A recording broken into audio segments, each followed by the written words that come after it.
time to enable a new user for Outloud. 2 things to do.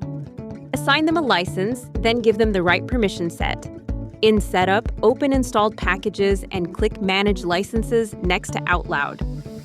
Click Add Users. Pick any user from the list and click Add. The new users now show up under Licensed Users, and the license count has gone up.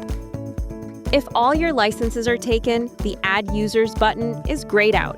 Check our video on how to add more licenses. Next, the permission sets. In Setup, open Permission Sets. Outloud comes with 2, Outloud Admin and Outloud Features. Outloud Admin is for users who'll manage the configuration, API key, languages, logging, and more. Now, Outloud Features is for everyone who'll use Outloud day-to-day, recording, transcribing, and voice commands.